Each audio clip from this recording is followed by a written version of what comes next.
sometimes I can't make up my life. So I'm a hospice nurse, for those of you who don't know. I'm working on call, and I have to go do a death visit, which means you go to someone's house to declare them dead. So it already took me about a half an hour to get to this person's house.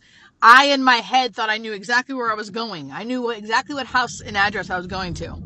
I get to that house. I notice right the second I get there, this isn't the freaking house I want. This is the wrong house. I went to the wrong person's house. Damn it. Now I have to look up the address. Shit. I have to go to a different address for this patient's house. My bad. I don't want to call the family to tell them that because they're already going through enough. So I just am like, I guess I'm just going to be late. I'm already a half hour into it, right? So I finally get to the person's house.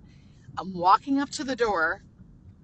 Someone else is walking into the door. I thought, yeah, someone just died. So usually like a lot of people are coming. So this person's like, oh, hey, are you going in there?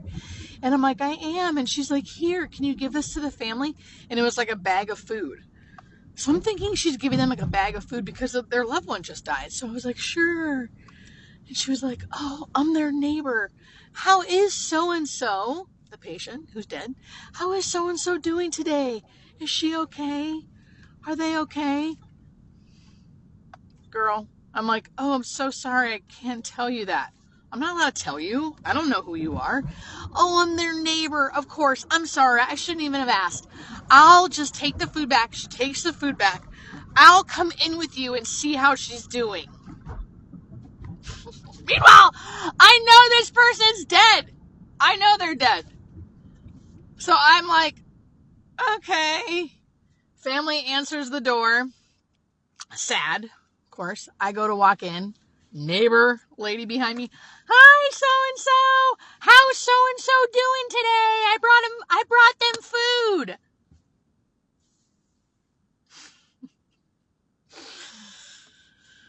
They're dead. They're dead. It's not funny. It's just like, this is my life. Anyway, RIP. Everything went fine, but still, I just can't. Some of these things that happen to me are just so out of this world.